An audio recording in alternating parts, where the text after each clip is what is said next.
आप देख रहे हैं देश लाइव, देश की आवाज। नमस्कार दोस्तों, आप देख रहे हैं देश लाइव और आपके साथ मैं हूं आशिमा त्यागी। दोस्तों, बिहार की सियासत में एक बहुत ही खतरनाक और चुपचाप खेल खेला जा रहा है। जो लोग सोच रहे थे कि एनआरसी और एनपीआर का मामला अब ठंडे बस्ते में चला गया है, वो लोग अब एक बार फिर सचेत हो जाए, क्योंकि जिस काम को मोदी सरकार खुलकर नहीं कर पाई, अब वही काम चुनाव आयोग गुपचुप तरीके से कर रहा है। जी हां, इस बार बिहार में वोटर लिस्ट की जांच के नाम पर गरीब, मजदूर, अल्पसंख्यक और हाशिए पर जी रहे लाखों लोगों की नागरिकता को कटघरे में खड़ा किया जा रहा है। चुनाव से ठीक 3 महीने पहले इस पूरी प्रक्रिया को लागू करना अपने आप में एक बहुत बड़ा संकेत है कि मंशा सिर्फ वोटर लिस्ट सुधारने की नहीं है, बल्कि डेमोग्राफी इंजीनियरिंग की है। अगर आप ये सोच रहे हैं कि ये सामान्य वोटर वेरिफिकेशन है, तो पहले ये नियम सुनिए कि बिहार में अब 3 कैटेगरी में लोगों की जांच होगी। पहली कैटेगरी की बात करें तो वो लोग आते हैं इस कैटेगरी में जो 1 जुलाई 1987 से पहले पैदा हुए, और ऐसे लोगों को सिर्फ अपना जन्म प्रमाण देना होगा। अब दूसरी कैटेगरी की बात करें तो इसमें वो लोग आते हैं जिनका जन्म 1987 से 2 दिसंबर 2004 के बीच हुआ है। इन्हें अपने जन्म प्रमाण के साथ साथ अपने माता पिता में से भी किसी एक का जन्म प्रमाण पत्र दिखाना जरूरी हो जाता है। तीसरी कैटेगरी की बात की जाए तो 2 दिसंबर 2004 के बाद पैदा हुए लोग इसमें आते हैं। इन्हें तो अपने दोनों माता पिता के जन्म प्रमाण पत्र देने होंगे, यानी खुद का कागज, माँ का कागज और पिता का कागज। तीनों का जन्म स्थान और जन्म तारीख वाला सबूत भी देना होगा। अब सोचिए कि बिहार जैसे गरीब राज्य में, जहां सीमांचल, कटिहार, किशनगंज, अररिया, मधेपुरा, पूर्णिया जैसे इलाके हर साल बाढ़ में जूझते हैं, डूबते हैं, जहां लोग अपनी झोपड़ियों से सामान तक नहीं बचा पाते, उन्हें मौका ही नहीं मिल पाता, वहां के लोगों से ये उम्मीद की जा रही है कि वो अपने और अपने माँ बाप का बर्थ सर्टिफिकेट दिखाएं। तो कैसे होगा ये तो वही बात हो गई ना कि पेट में खाना नहीं लेकिन जेब में दस्तावेज। देश भर के आंकड़े बताते हैं कि भारत में आज भी सिर्फ 75% जन्म ही पंजीकृत होते हैं, यानी हर चौथे भारतीय के पास कोई भी बर्थ सर्टिफिकेट नहीं है। ऊपर से सरकारी रिकॉर्ड्स में गलतियां, उसमें स्पेलिंग मिस्टेक की बात कर ले, उम्र में गड़बड़ी की बात कर ले, गांव के नाम पर गलती, ये सब आम है।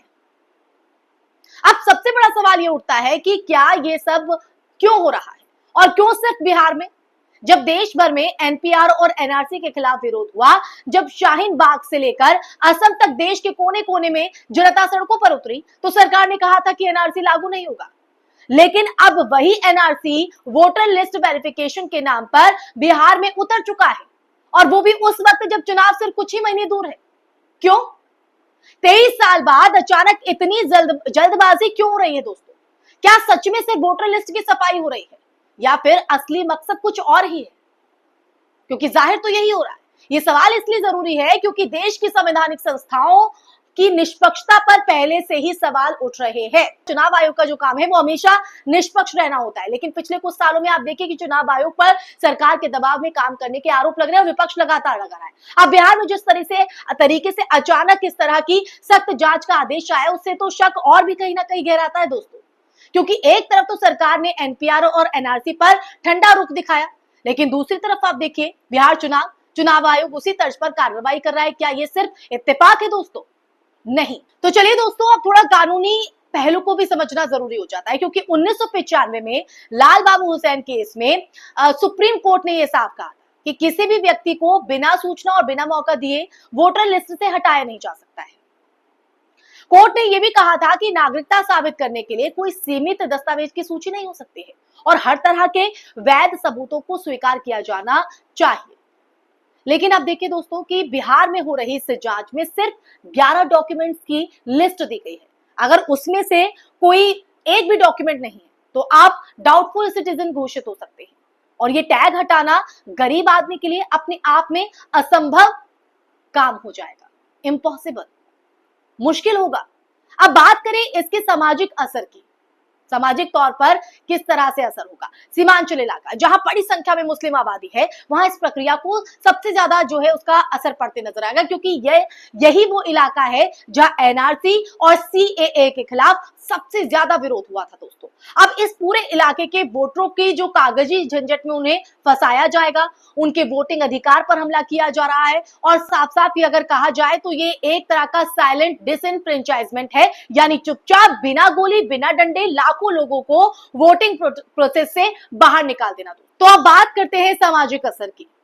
सीमांचल इलाके की मैं बात कर रही हूं, जहां बड़ी संख्या में मुस्लिम आबादी है, वहां इस प्रक्रिया का सबसे ज्यादा असर पड़ने वाला है दोस्तों, क्योंकि ये वही इलाका है जहां सीएए और एनआरसी के खिलाफ सबसे ज्यादा विरोध के सुर सुनाई पड़े थे, सबसे ज्यादा विरोध हुआ था। अब इस पूरे इलाके के जो वोटर्स हैं, उनको कागजी झंझट में फंसाकर उनके वोटिंग अधिकार पर हमला किया जा रहा है दोस्तों।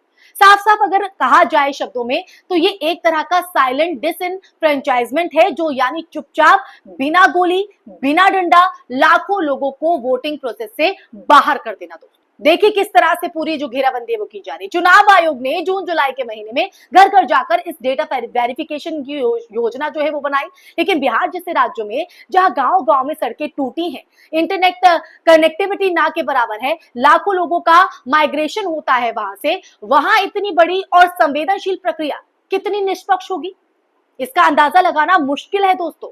और सवाल सिर्फ निष्पक्षता का नहीं है, सवाल है नीयत का। कहीं ऐसा तो नहीं कि ये सारी कवायद बीजेपी की वोट बैंक को मजबूत करने की रणनीति है। ये सवाल वाजिब है, क्योंकि सीमांचल में विपक्षी दलों का वोट ज्यादा है, तो पहले वहां के वोटरों को डाउटफुल बनाओ, लिस्ट से बाहर करो, फिर बाद में अपने मन माफिक वोटर जोड़ो। ये वही फॉर्मूला है जो असम एनआरसी में अपनाया गया था, वहां भी लाखों लोगों को डी वोटर बना दिया गया, और फिर आज तक न्याय की वो लड़ाई लड़ रहे हैं। तो लड़ाई देखिए किस तरह से आम वोटर के लिए लंबी हो जाती है दोस्तों। इस प्रक्रिया का असली नुकसान अगर देखा जाए तो किन्हें होगा? गरीबों को, मजदूरों को, बाढ़ पीड़ितों को, अल्पसंख्यकों को, जिनके पास पहले से ही संसाधनों की कमी है दोस्तों। कागज ना होने का मतलब होगा कि वो न सिर्फ वोट डालने से वंचित हो जाएंगे, बल्कि भविष्य की अगर बात करें तो भविष्य में भी उन्हें नागरिकता साबित करने के लिए कोर्ट कचहरी के चक्कर भी काटने पड़ेंगे दोस्तों। और जिनके पास पैसा और पहुंच नहीं है, उनका नाम हमेशा के लिए मिटा दिया जाएगा, यानी उनकी पहचान ही खत्म कर दी जाएगी। दोस्तों अब हमें कहीं ना कहीं ये समझना होगा कि ये सिर्फ एक राज्य की लड़ाई नहीं है, ये पूरे देश की लोकतांत्रिक व्यवस्था पर हमला है। आज बिहार है, कल यूपी, बंगाल, झारखंड और फिर पूरे देश में यही जो मॉडल है वो लागू हो सकता है। अगर आज हम और आप चुप रहे तो कल हमारा नंबर भी आएगा दोस्तों। इसलिए सवाल पूछिए, आवाज उठाइए, अपने अधिकारों की रक्षा कीजिए। लोकतंत्र से वोट डालने का अधिकार नहीं है, बल्कि ये गारंटी है हर नागरिक बिना किसी डर के, बिना किसी भेदभाव के अपनी राय दे सके, अपनी बात रख सके, अपना नेता चुन सके, और सबसे जरूरी तो ये कि खुद को इस देश का बराबरी का नागरिक महसूस कर सके दोस्तों। ऐसे में अगर आज हमने इस कागजी साजिश के खिलाफ आवाज नहीं उठाई दोस्तों, तो कल इतिहास हमें माफ नहीं करेगा। सवाल कीजिए, विरोध कीजिए और लोकतंत्र को बचाइए दोस्तों।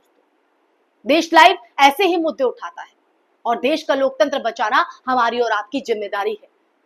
ठीक वैसे ही जो सत्ता के नुमाइंदे, सत्ता के ठेकेदार, देश के ठेकेदार बनकर करने की कोशिश करते हैं, लेकिन वो गलत तरीके से। हम और आप भी इसके बराबर के भागीदार हैं, तो इसलिए आवाज उठाइए, विरोध कीजिए। अगर आप मेरी बात से सहमत है तो हमारे कमेंट बॉक्स में कमेंट करके जरूर बताइएगा। आप सहमत हैं, आपकी राय हम अपनी अगली वीडियो में भी साझा करेंगे। हम चाहेंगे, क्योंकि चर्चा दोनों तरफ से होनी चाहिए। और इस वीडियो को ज्यादा से ज्यादा शेयर कीजिएगा दोस्तों। अगर आपको ये पसंद आती है, लाइक कीजिएगा, हमारे चैनल को सब्सक्राइब भी कीजिएगा। देश लाइव लगातार आपके हित के, आपके सरोकार से जुड़े मुद्दे उठाता रहेगा, उस पर बात करेगा, और आपकी राय भी हमारे साथ हम देश के उस हर व्यक्ति तक पहुंचाने की कोशिश करेंगे जो कहीं ना कहीं वंचित रह जाते हैं। नमस्कार दोस्तों।